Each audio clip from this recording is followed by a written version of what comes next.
Hello, everyone. My name is Lisa Roberts Carteret. I'm the president and CEO of Child Guidance Resource Centers, and welcome to our third annual United for Safety event. It's a day dedicated to taking a stand against gun violence and lifting up the voices as well-being of our children, our families, and our communities. This is a really important day because these are really important conversations. We want our children, we want each other, and we want our communities to remain safe. A heartfelt thank you to every organization participating in our resource fair, to our brilliant panelists who bring both expertise and heart to this conversation, and to the dedicated volunteers working behind the scenes to make this day meaningful. I need to tell you that events like this do not happen out of thin air. They are very modest. They don't like to be in the spotlight, but I need to give a shout out to several of our folks who made today possible. One is Sherry Sims, Colin O'Neill, Maisha Hoy, and Luana Scales. Thank you so much for all you've done. It is my honor to introduce today's moderator. Lorraine Ballard Morrill is an award-winning journalist and the Director of News and Community Affairs for iHeartMedia Philadelphia. You may know her from Insight, which airs on WDAS FM and Power 99, or from her impactful program, What's Going On, featured across multiple iHeart stations every Sunday morning. Please join me in giving a warm welcome to today's host and moderator, the inspiring Lorraine Ballard Morrill. Thank you so much. It's great to be here for this very, very impactful event.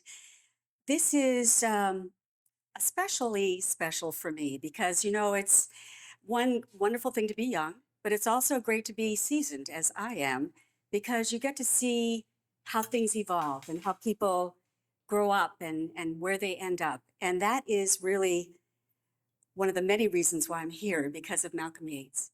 I've known Malcolm, I'm going to cry.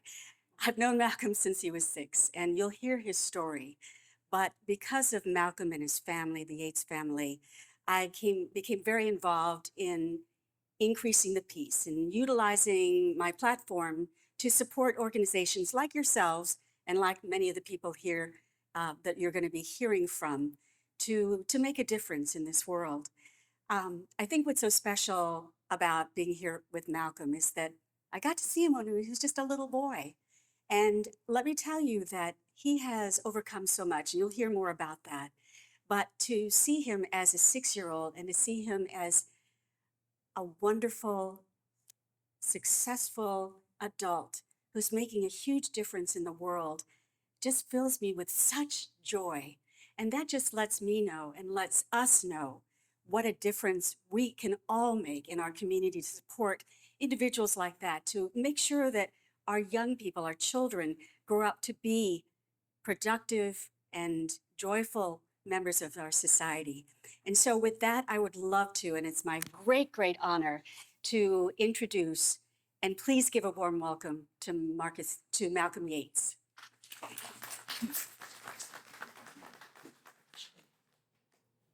Thank you, Lorraine. I appreciate it. Again, my name is Malcolm Yates, and I am a survivor of gun violence. Uh, it all started uh, July 18th, 1988, in Southwest Philadelphia, 59th and Springfield. Uh, we were all just kids visiting grandma for the summer, and we decided to go to the candy store to play the game, the little arcade, get some candy, and just do what children do.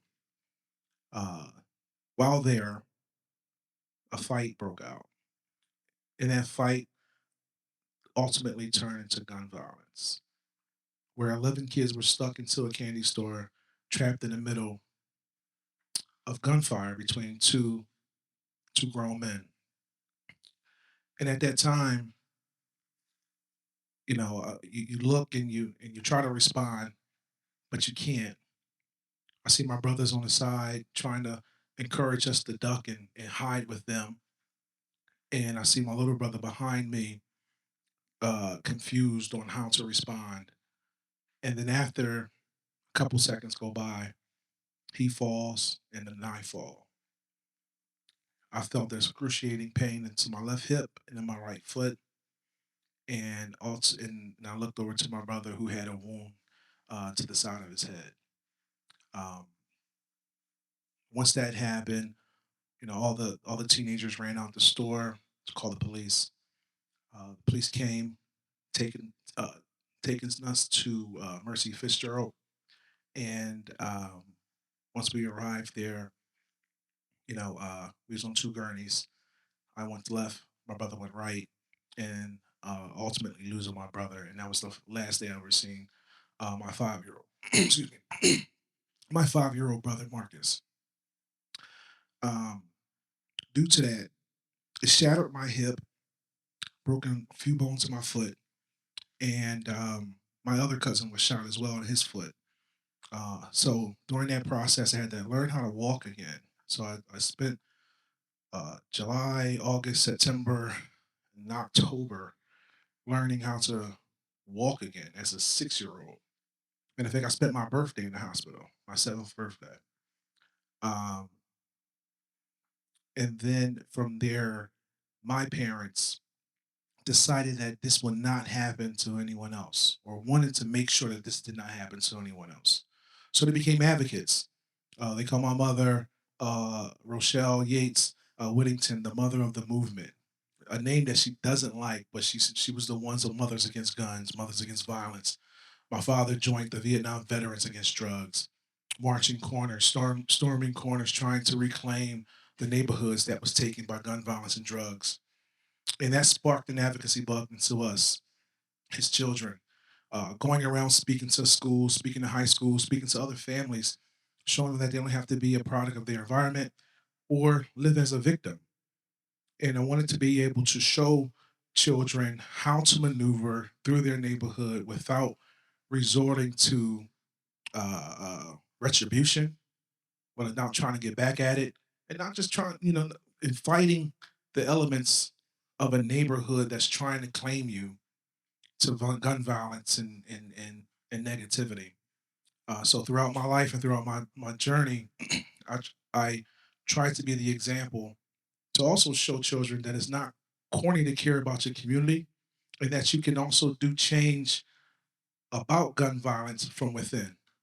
We can march, we can knock on doors, but the real change that I feel like is inside the boardrooms, inside the Harrisburg, inside DC, where we can influence legislation, talk to policymakers here, and let them know our stories so they can put together and introduce bills that really affect the community. So as I continue my journey, I'm going to continue to do that and do what's best, while keep fighting the fight for reducing uh, gun violence in the community. Thank you. Thank you, Malcolm. And again, it's just, I'm so proud of you. I am so proud and I'm so inspired by you and your living example of resilience and how you can take something that is so traumatic and make something positive out of it. So thank you for that. And with that, I'd like to turn to our amazing panel. We are going to be talking to some folks from local organizations who work in various capacities to improve the well-being of our community. I'd like to go down the line for all the panelists. Please briefly introduce yourself and the organization you are representing, and then I'm going to ask some questions. We already heard from Malcolm, so let's move on to the next person. Hi, folks. My name is Carla Reyes. I'm here with Ceasefire PA. I work with our partner programs, so largely that works with interfaith leaders and public health professionals. And as you were speaking to, we really focus on legislative and policy advocacy. And I'll keep it short and sweet and pass it on to you. Good morning, everybody. My name is Tim Massaqua. I'm the executive director of the King Sesson Hills Community Resilience Center. Our organization was birthed, unfortunately, due to a mass shooting incident that happened in Southwest Philadelphia in 2023 that took the lives of 5 men and injured 9 total people. And I'm great to be happy to be here. Good morning. I'm Caroline Glavin. I'm from the Center for Violence Prevention at Children's Hospital. We have a range of different programs and supports available to youth and families. I'm here to represent the Violence Intervention Program and the Family Advocacy and Support Program. We provide intensive wraparound case management support to youth and families after they have experienced violence or trauma in their communities, and really working to address some of the social determinants of health and the resource needs that families experience that are often barriers to them accessing trauma-focused mental health treatment. Thank you for having me. Good morning. My name's Officer Arnold Mitchell. Born and raised here in Southwest. I am the Community Relations Officer here in Southwest. We bridge the gap between the police and the community, and pretty much talk about any type of violence and gun safety that we do in the community. Good morning, everybody. My name is Dr. Stacy Clark, and I am here representing Child Guidance Resource Center. I am a child psychologist, and so I connect with children and families to assess and evaluate them to connect them to mental health services in the community.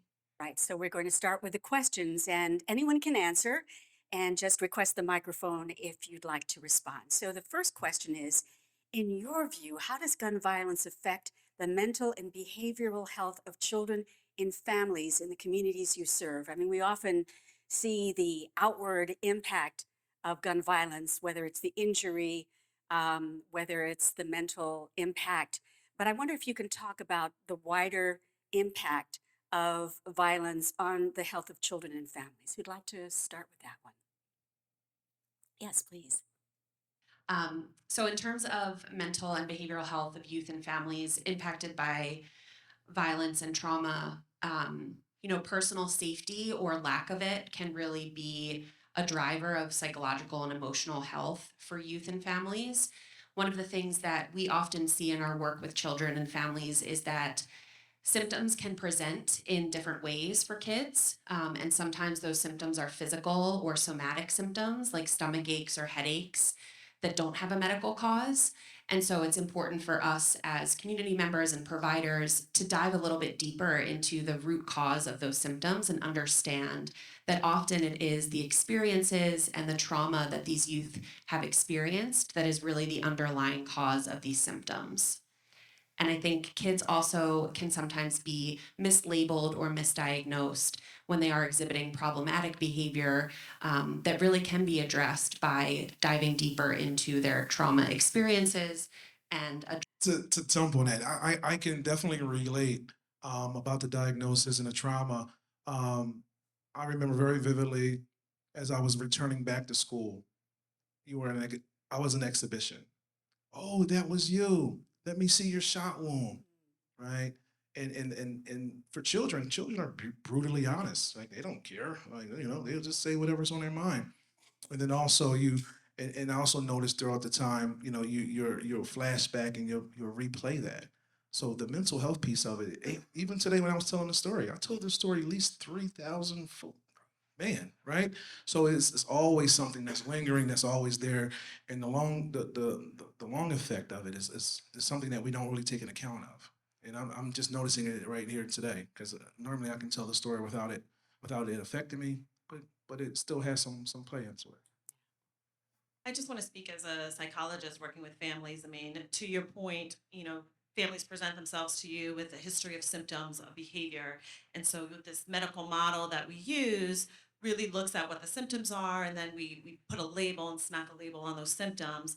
And the symptoms are coming from something that is so much deeper than what a diagnosis is. And so we think about diagnosis in terms of ways to intervene and treat, but these the experiences that children have, they manifest in so many different ways that just saying that a kid has ADHD is not going to do it. And as we are intervening in as mental health professionals, if we're only intervening on concentration and impulsivity, that's not going to meet the child's needs when that impulsivity and concentration is coming from trauma and this terrible experience. So as a mental health professional, it's so imperative that we understand where these symptoms are coming from and that we are helping to process that root because we're not going to just hit the symptoms like Tylenol. That's not how these things work. I want to talk a little bit about from a shift in engagement in the world, right? So for me, from what I've seen, I'm a mental health practitioner as well, and I like to talk about survival versus living, or surviving versus thriving. And a lot of times when Malcolm, when he was talking, I was having two things happen to me. First of all, I sat with his story, and I felt the emotional empathy coming over me. But then on the other side, I had this thing of, this is another story, right? And I think for communities right now, because of the prevalence, because of the overwhelming incidents that occur, we're on that side where we're apathetic to this situation. And I think that apathy is really what's fueling it, especially with our kids. Our kids are very apathetic towards death, right? The kids, when you look at these stories, when you look at gun violence, there's an apathy towards human life. And I feel like that's something that we haven't really gotten to really getting our kids to have principles and values that value life. And so that is the response, the trauma response, and now that is the way I survive. I can't really be connected to the emotion that I felt when Malcolm was telling his story. I can't be connected to that because I got to survive.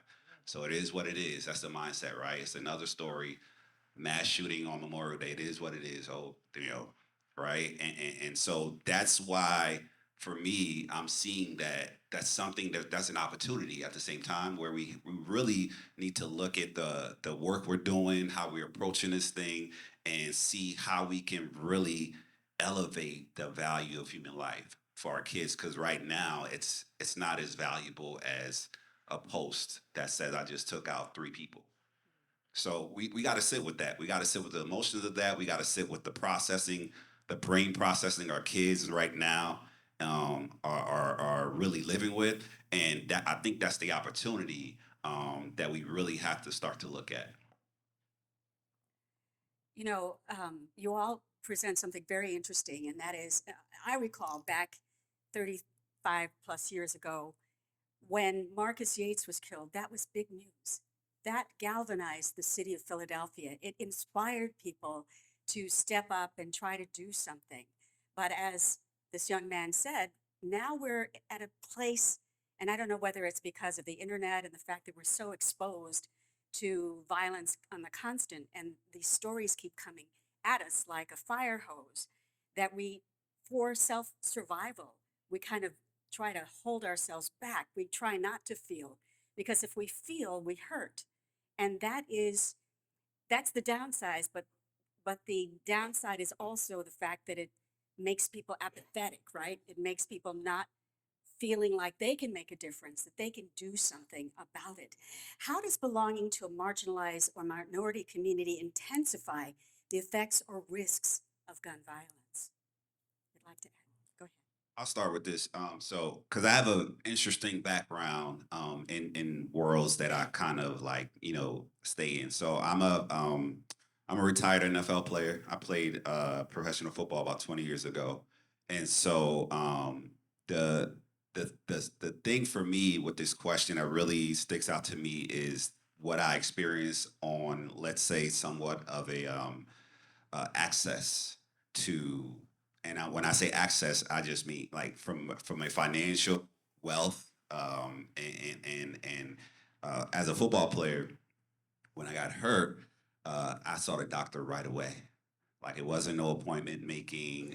It wasn't like the specialist will see 3 months from now. I saw him the same day, right? So that is that's always ring out my mind for me, in that, like, when now we're working with families trying to get access to services, it's hard. It is very hard. There's limited access. There's so many hurdles. There's red tape. And so for me, when I think about that question, I think about the idea that minority communities have less access to resources. And whether it's wealth, financial, or just being able to make appointments, it is very difficult, right? They have less access to quality healthcare. So those things all contribute to the impact. And so when you try to make an appointment or you try to make something happen, make something move in your life that's positive, there's so many hurdles, it gets overwhelming. And so for me, the biggest thing is just having access to resources, and lack of resources, I would say honestly. And so those things keep you in certain spaces where now you're going to be overly exposed, right, to gun violence, and now, especially if gun violence is concentrated in your community, what can you do? Where can you go? This is where you live. This is where you can afford to live, right? This is where, in some cases, this is where your housing voucher or whatever it might be. This is where it places you in this high volume space of gun violence. And so, what can you do? You can't leave that community because you don't have the resources. And so for me, that is a big part of this whole thing is that communities, especially minority communities, are in spaces where the prevalence is high and they really don't feel like they have a way out of that space. Like to get your kid to an environment that's healthy, to a quality school, and all those things is very difficult. And so I always think about that when I think about minority groups versus majority groups. And that's the biggest thing. It's just you don't really have a lot of options. You just have to kind of stay in that space and deal with it. I think that's an important response to that question. And I think you have to also layer um, what our communities often feel. We don't always ask for help. We don't always know that we need the help. And then once, we to identify that we have trauma, what do you do after that? As you say, there's a lack of resources, but also sometimes we just don't know. We don't know what we don't know. Does anyone else have a response to that question? Yes, I just want to say to your point, you know, what it takes for someone to seek help, right? To be vulnerable, especially in this environment where lives are being lost and strength is so important. That's really, really hard. And so you get to that point where you're able to admit, I need help.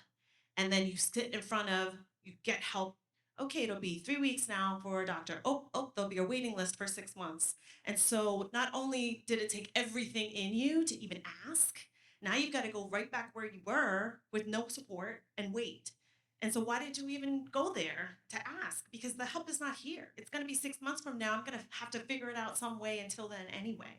So that's hard. The other thing that I wanted to say is that, to your point, it's like gun violence is it's huge. It's a huge trauma to happen in any one of our lives, in anyone's life. The biggest thing, like loss of life, and so many families, it's also housing, and I'm undereducated, and I don't have access to resources, and my son is getting in trouble at school, and someone is incarcerated for gun violence, or I lost someone to gun violence, or we witnessed gun violence. And so it's not just one thing. It's all of these, issues upon issues upon issues that I think happen in these communities. Right. When you look at the hierarchy of need, if you have a problem with housing, if you have a problem with getting a meal, there's so many different obstacles and barriers that many people experience. That's the last thing you're going to be thinking about is, oh, I should get some therapy. I mean, that's the last thing. Malcolm, I'm wondering if you could kind of respond because I think it'd be worth sharing what your personal journey has been and what was it that you feel you have a strong family. And I know that that was a great deal of what has helped you to get to where you are now. But what are your thoughts on your own journey and what was helpful for you in terms of getting to the point where you're able to be who you are today? It's a village. It is having a village, having one, like you said, a strong family and a strong background. Thank God I had two parents who were committed to get us through this, right? And then thank God I had folks in my village like yourself and others around to help go through and identify where we need and what was needed. It goes back to what Tim said, the resources, right? And we were successfully, well, we were able to be um, successfully going through this because of those resources, right? And to be quite honest, when once this happened, my mother and father decided to send us to boarding school. You're getting out of Philadelphia. So I went to boarding school from from the time that I recovered from being shot to graduation, right? And that was 3 hours away. But a lot of folks don't get the opportunity to do that. And because they don't have that access to those resources. And I think that there is the missing link that folks need and for the community because it's systemic. Right. I really feel like, you put everyone in the same community, you deprive them of resources, and give them lack of opportunities for jobs to increase themselves, right? And then you add in guns, what's going to happen? Yeah. Does anyone else want to respond to that question before we move on? Anyone else? Yes. I just wanted to add something really quickly, kind of from inspiration from the folks who have spoken earlier. It's not only access to resources generally, but trusted resources. When you speak about this village, those are people who you know, love, and trust. And these trustworthy resources are out there, but they're often also struggling. They're often not able to be out in communities, and advertise isn't quite the word I'm looking for, but I think y'all know what I'm getting at. And folks might access a service where they are not met by somebody within their community or somebody who has an idea of what's happened to them and how to move forward from there. And that's going to turn people off from continuing to access resources in the future and keep going on a less than ideal cycle where things pile up, as we've spoken about, and things pile up, and then there's no outreach. There's no attempt to get help, and it's just, yeah, I don't have a solution. I don't have an answer to the question, but just speaking from No, I what you think all are that's a sharing. very good point. I was just at an event for the Coalition for Culturally Competent Professionals, and these are individuals who are in the mental health and wellness space. And the idea of it is that you can't just, it's not a cookie cutter situation where therapy works for everybody in the same way. And I wonder if you can talk a little bit about the importance, as our young lady said, of culturally competent therapy and approaches because again that makes a huge difference. If you don't get that, then it's going to be a turnoff to the person who's seeking help. Who wants to answer that? No, I can jump on that because you're right. If I can't identify that you understand my background, my neighborhood, or even the condition, I'm not really going to listen. It just sounds like you could be pandering, right? And you can have all the greatest intent in the world to want to do so, but if the community don't recognize you as a trusted messenger, and that comes into not just helicoptering in when there's an event, but also investing into that community beforehand so that there you will become a trusted messenger so it doesn't look like it's a spectacle. And because what happens is that the the the time frame, just because it happens and is over and the person's recovered doesn't mean that it ends. The journey is still there, and the journey is something that you really can't measure. And I think that that's what happens. And I know that sometimes resources is tied into funding, and funding is always scarce. And now that we're talking about funding, we all know that a lot of the federal government funding is about to cease. But again, we have to start to make sure that if we are going to implement programs and funding, that it's just not for a specific time period when you think that a person will be recovered. The next question is what specific steps does your organization or you personally take to prevent or respond to gun violence? And I want to point this out to our member of law enforcement because I know as a community relations officer, your job is to really try to bridge the gap between law enforcement and community and to create trust, which sometimes is not there. And I wonder if you can talk a little bit to that. So what we do in our office, and what we're trained throughout the police department, is proactive or pre. So we try to um, get to know the community a lot better than in the past. We actually, if you've noticed a lot on TV, we get out the cars now, play football, basketball with the youth, um, and get to know your community that you work in. So when we walk down the street and see a individual that we know on a regular will speak, we notice they're not smiling like they usually do on Monday to Friday. We get to kind of know what's going on. Hey, what's wrong? Are you okay? And that's how we try to bridge the gap throughout our community while we're working. And that goes for not only in the community relations team, but they're actually teaching it throughout the entire police department. Yeah, that's so important because I love your example. If you're on the beat and you're out walking and you see someone that you see every day, and then you notice there's a difference, that something is wrong, then you can respond to that person. The other thing, too, is someone has a mental health issue, and someone we've seen the example of how this can go so wrong that if you know that that person is in that situation and they're acting out rather than responding in a certain way, with guns blazing, you realize that that person just needs help, right? So try to keep the same officers in the same area so they get to familiarize with the area.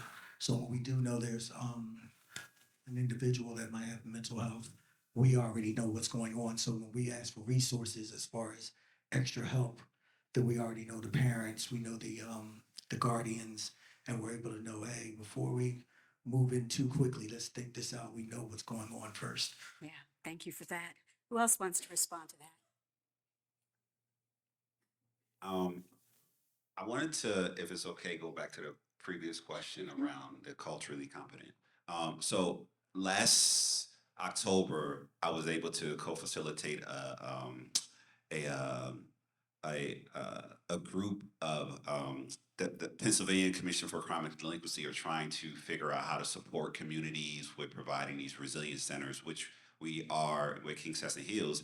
And we did a focus group with this organization called AFAHO, and we sat with the community members and we had a conversation around what does it take and what they would like to see. One of the members tells us a story about how one of the other community members' child was killed due to gun violence maybe a couple of years ago. And she said what they did was, and this is a Sudanese family, each community member, usually a woman, sat with that mother, cooked for days, right? They also cooked, cleaned, took care of the kids, make sure that was taken care of, and then it will rotate and let that mother grieve and let that mother do what she needed to do, and then when she was fine, then they would, go back to normal. And so when we talk about this cultural competency piece, it's how do we fund communities that have ways of healing, right? Without the tie of the Like a culturally, professional, yeah, yeah, you have to, without yeah, that clinical right. approach. I'm short of words, but I'm looking at how we do this work that we align with what the community knows is best, Right. right? And fund it without this evidence based kind of approach. I think that's something that's another way we can really address the thing and support. And now that's a response or reaction, but there's also prevention ways that we can do this. So I think there's an, again, I'm looking at this from an opportunity perspective. There are communities who know what's best for them.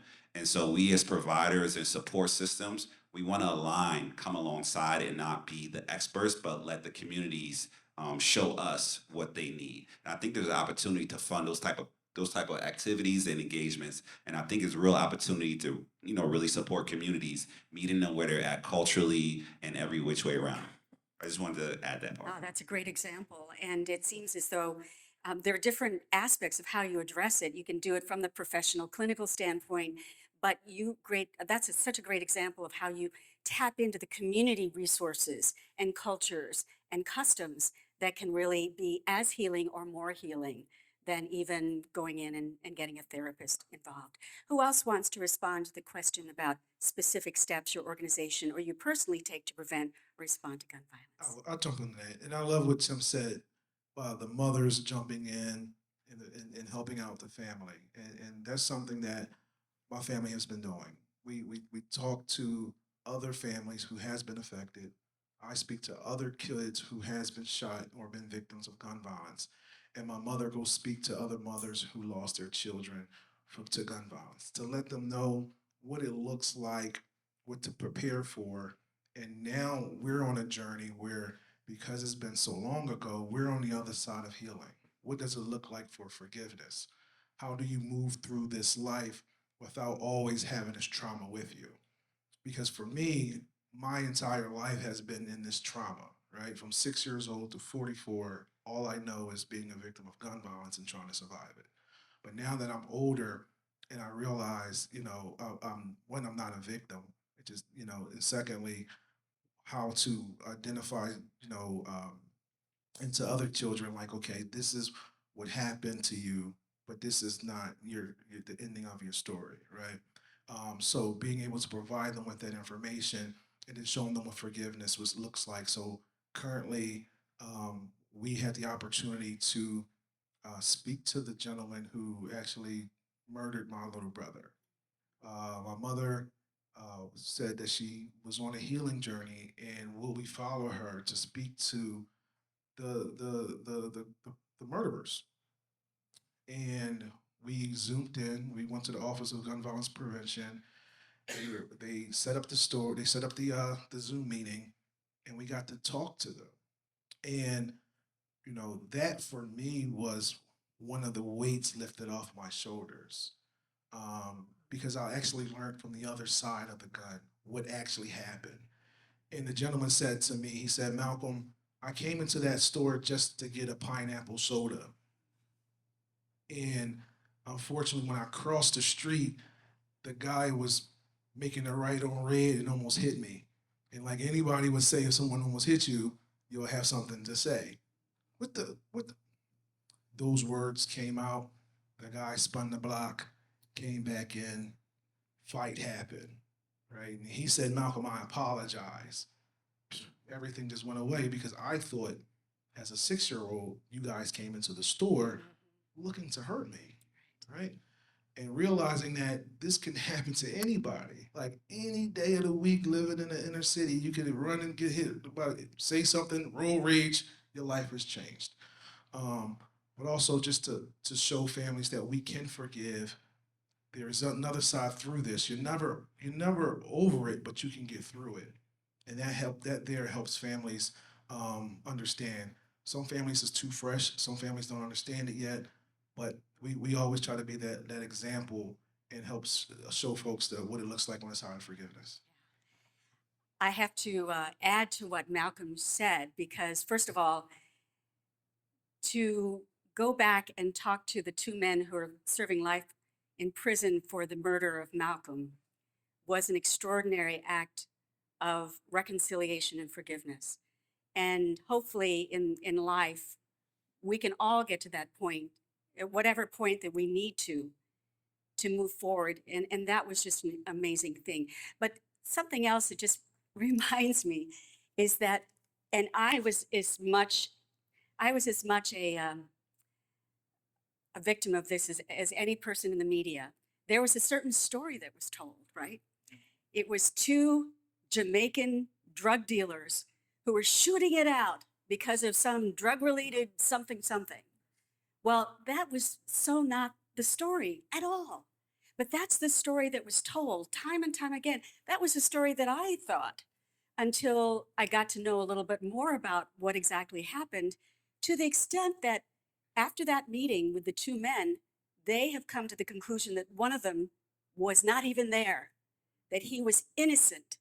And what they're now doing is they're fighting to get that man out of prison because he was not even there. And as a result, there was a 6-part series called The Wrong Man, which was amazing, which outlines exactly what happened minute by minute, week by week. And it's so clear that the wrong man was convicted. So I want to say that the media is as much a perpetrator of our situation with gun violence as anybody, because we often get the story wrong. And we need to do better. And we are trying to do better. But I'm just saying that I think what you shared is so important. And I just wanted to express that we get it wrong so often. And when we get it wrong, that damages our community and we need to do better.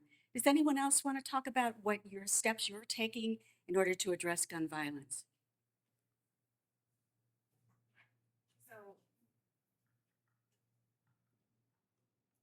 I don't see. Okay.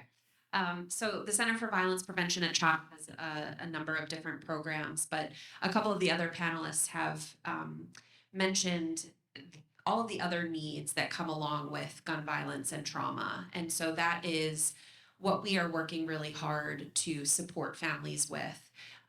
That we know youth come to us not only with one injury or one index event, but oftentimes a number of various traumas that they have already gone through in their lives. And so supporting youth and families, wrapping services around them to address all of the other challenges and barriers that they face following trauma and violence. And so we provide case management to support with housing insecurity and food instability and educational support when a youth has been injured in school and needs accommodations or needs a safety transfer. We're working with law enforcement, we're working with district attorneys to help families navigate the legal system. And all of these things are barriers, as has been mentioned. How can we expect meaningfully engage in trauma-focused therapy when they don't have food or they don't have lights on at their home? And so our services are really working to address some of those needs in an effort to bolster families and help them be in a better place to access mental health treatment and meaningfully engage. And the other thing that I wanted to say just escaped me, so come back to me. Oh, I thought of it. Thank you. Really lifting families and youth's voices. I think Malcolm has been mentioning this, and others have said as well that our program works hard to meet families where they are, to really have family-centered, youth-led work, that families come to us and let us know what it is they want help with, and we meet them there and go from there. I think it's critical that we are lifting the voices of youth and families who have been impacted by gun violence, making sure that they are involved in conversations around legislation and policies, because they are the ones who have been through it, and their voices are crucial in making change.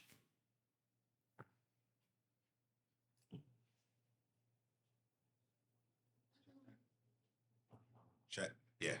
Can you hear me? All right.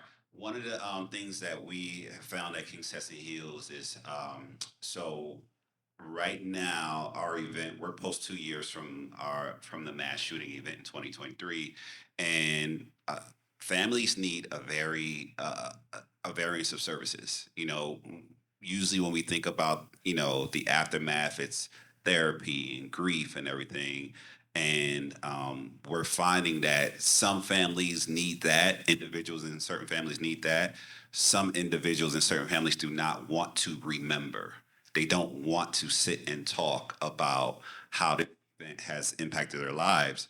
And so we're meeting them where they're at. And as Carolyn said, and the panelists here said, there's complex trauma, right? So there's just not one thing, there's multiple things, and there's ongoing things. We have families now who we're helping to support with housing insecurity as well, because we have a father who lost his child and he has not been able to work. Like, he has not been able to work for the past 2 years.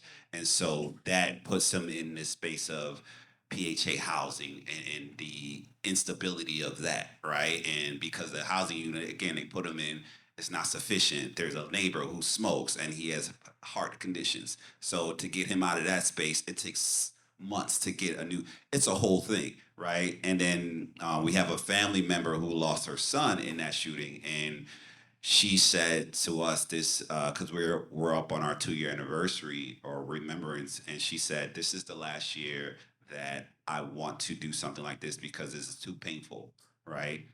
Because I will never know what my son turns 18 in 21 in September 21st. I'll never know what he will look like as a 30-year-old man. I'll never have grandchildren from him, right? So these things are things that I'm bringing up because then we say, okay, let's do fun things. So we took that family bowling. We're taking families to their first Philadelphia Union soccer game ever tonight. They've never been. So we're taking them, and the union's doing the whole gun violence advocacy. So they're going to have them on the field and meet players. And so we just have to meet people where they're at, right? We can't have a cookie cutter approach because it's not responsive. We have to be responsive to the individual, to the family, and support folks where we can, and continue to have that mindset of what do you need, right? Sometimes you don't know what you need, and that's okay. And you might not need that thing right now, but when you're ready for it, you should still have access to it a year, 2, 3 years from now. Because as Malcolm said, this is a lifelong thing that'll change your life forever. It's not the first 6 months, it is a lifelong thing. So if you need services 5 years from now, you should be eligible to receive services. And so we want to create a model that looks like that, where when somebody says, I don't want anything right now, stop calling me 6 months from now or a year from now, hey, I need this help. We want to have the same energy we had in the beginning, a year or two later, to support those families. I'd like to add to what Tim said about systems level and opportunities for advocacy. I think so often the youth and families that we are working with are engaging in other systems throughout the city that potentially are re-traumatizing them. And so we have an opportunity and really an obligation to be modeling trauma-informed behavior and trauma-informed care. And we have a responsibility to educate. Tim mentioned PHA, which is one of the really large challenging systems in the city, to help advocate for people and explain the root causes of these challenges and the trauma and the symptoms that families have experienced.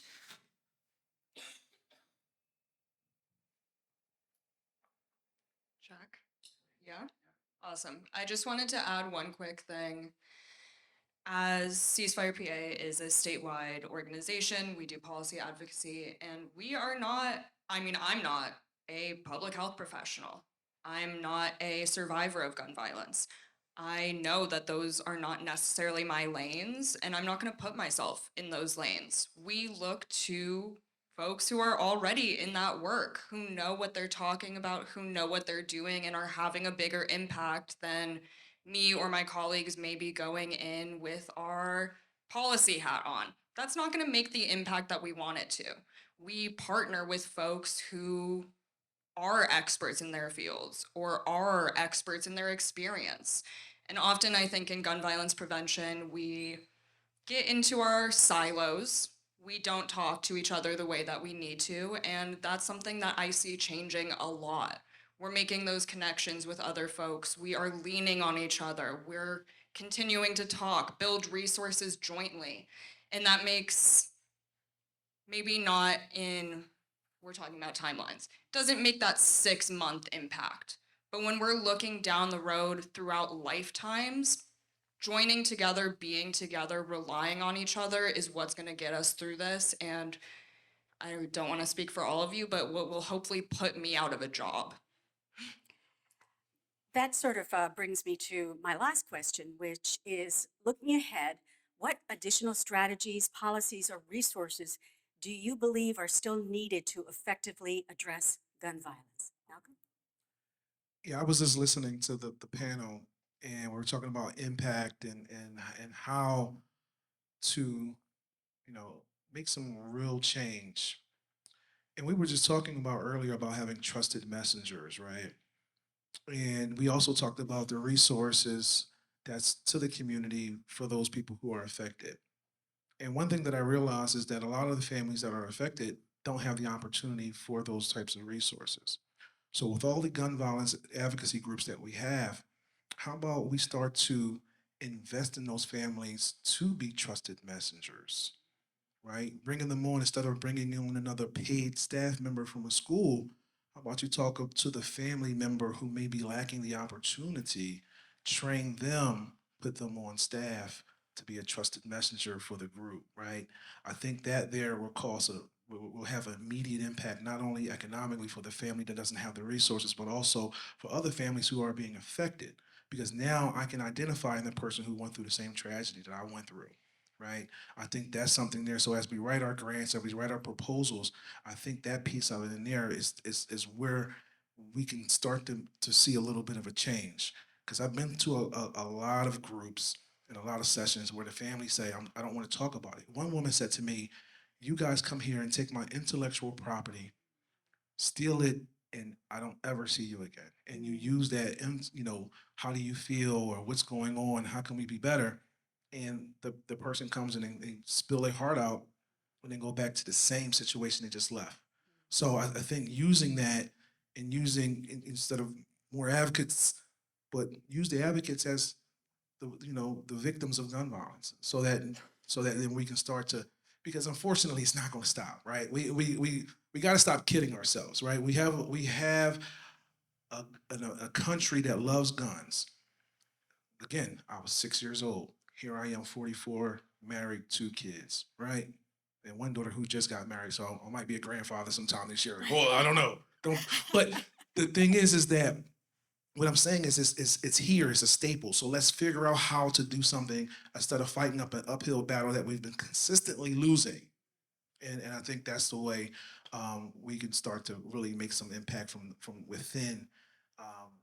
Definitely when we start talking about economic conditions and family resources. Yeah, I love that. Let's just go down the line to answer that question. Back to you, ceasefire. Well, I think that I was set up pretty beautifully. You said so much rings true. When I think about moving forward, you're right. I'm realistically probably not going to work myself out of a job. I'm not going to own that cafe. I'm not going to start working in the library. I'm going to keep doing the work until I can't. Because you're right, this country loves guns. And when I'm thinking about things moving forward, I'm thinking about investing in safer communities. I think you spoke about the violence intervention program. I'm thinking about programs like that are proven successes. I'm thinking about the mothers who know what their communities need, who know what they need. I'm thinking about pouring resources into places where they keep each other safe. I'm thinking about finding unconventional allies, finding unconventional funders, looking into those paths where we're not, as you said, keeping down the same road and hitting those same roadblocks over and over. We need to be creative, not that we haven't been already, but we need to continue to break outside of the molds that we are rubbing up against, that we are finding little to no success in. We need to continue pouring money into things that do have success that maybe we don't know about. Keep looking forward, maybe not keep researching necessarily, but get out into communities and see what they're doing, see what works and what doesn't. And we'll see what the landscape looks like. It's hard to think about the next 2 years, the next 4 years, but we need to. You talked about apathy earlier. We cannot fall victim to apathy. Open your hearts up. For me, after this event, I'm going to have to take a couple hours, maybe shed some tears, walk around, and that's what needs to be done. I can't become hard to this. I need to keep working, but I need to give myself that time to let it off my chest, to feel what is happening. This is supposed to be uncomfortable. This should not feel good. This should not feel normal. This should not be comfortable. This is not normal. I think that's so well put. One of the things that I can't stress enough is collaboration, like true collaboration and working alongside each other as service providers, as law enforcement, city officials. Like there has to be a tangible web that's weaved where nobody falls through. Because right now a lot of people fall through. Some you said earlier about that parents' intellectual property. I think about the news. I think about the first 15 minutes of the news, all the shootings and negative things that's happened in the sound bites, and boom, right? I just think about that turnover, that programming of this happened in North Philly in this block, and this was never supposed to happen. There was such a great young man, and then boom to the next one, and then to the next one, to the next one. So for me, it's about really, staying in that space and really collaborating and supporting and working together. I think the other thing as well is something that you said earlier as well, Malcolm. Just and pain to purpose is one of our sayings in our work, right? Because that's actually a healing component when you can turn a tragedy into a cause.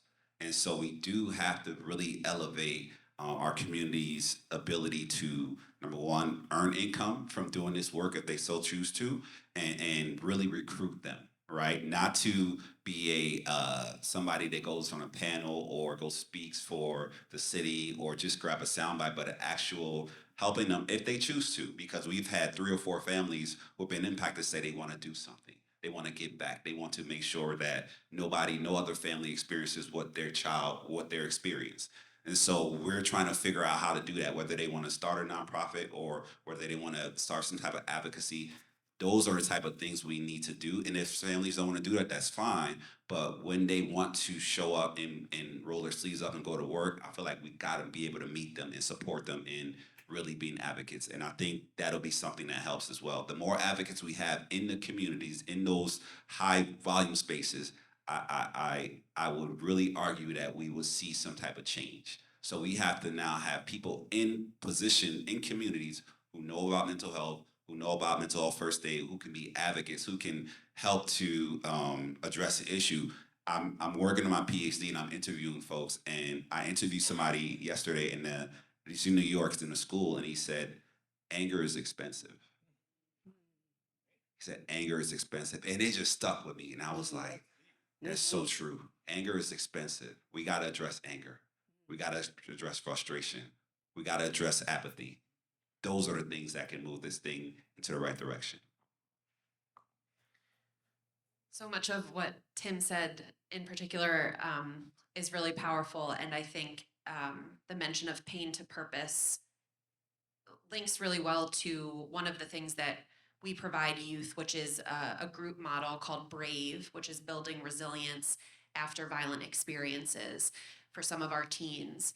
And really does that exactly, turns their pain into purpose. And we know that it is so powerful for youth to be able to share their story and feel like they are benefiting someone else by sharing what they've been through.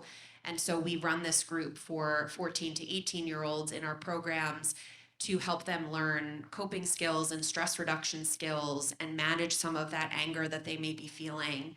And it's really important that we continue to, as I said, lift the voices of youth and families and make sure that youth are at the table, sharing their stories and sharing what they think should be done and how we can make a change. All right. I have two words I'm gonna use. Accountability. I'm gonna use that as a parent. I'm a father of 4. Accountability, as we should, as parents, should bring some of this great information home. And a lot of our problems start at home, so we can stop being scared and actually give out information to our young ones. We still are the parents. Don't let our children be the parents. The second word I was going to use is collaboration. As me as a police officer, all these great speakers we have up here, we should collaborate, as Tim said. We won't know till they work, so we come together, find out what does work for the communities. Me knowing in Southwest, everybody that's up here definitely works in Southwest. Being I work with most of you, we know in our office we have a victim assistance officer where every time we have a shooting and we have an individual that's shot, we go out to the hospitals personally and interact with the victims and give them the resources that we get from you guys and pass it on. And then we actually do follow-ups to make sure that these resources are working. So I love the collaboration of all of us coming together with the police department. And then we also have a program called Cops and Kids that started in the 12th district where we actually mentor the youth starting at the age of 8 or 9, going all the way up. We have a 30-year-old child I'm not going to call him a child, a young man who started when he was 12, and he's still around with us, helping us do different events and everything in Southwest. So if we all get together and collaborate, it's a lot of things we can make changes and make a difference. So from a mental health system perspective, there's a whole lot to be done. I think when families get to that point where they're willing to seek help or they're needing to seek help for whatever reason, if they're, they need to go to the hospital or they need intensive treatment, we need to be ready for them. We need to have therapists that are trained, culturally competent, trauma informed, that know how to go to a person's home and do the trauma narrative with them walking down the street, right? Not in our outpatient office. That's not going to work. But we need to be able to recruit those therapists. We need to train them. They need to be making good salaries so that they stay with the family throughout the duration of treatment. We can't keep turning over therapists for families. They pour their hearts out. 3 months later, they have a whole new therapist. So we're doing good work, but we have to do better. We have to do much, much better, and we need to be able to hold what's coming to us from a mental health perspective and take all those evidence-based, clinically trained hours and hours of education and funding and really put it to use in a way that really helps families in a meaningful way. Well, I want to thank all of our panel members. We don't have enough time to do audience participation, but I encourage you to talk to our panelists in the break that we have before our next panel. And please give these guys a warm appreciation for the extraordinary work that they do now and that we'll be doing in the future. Thank you all so much.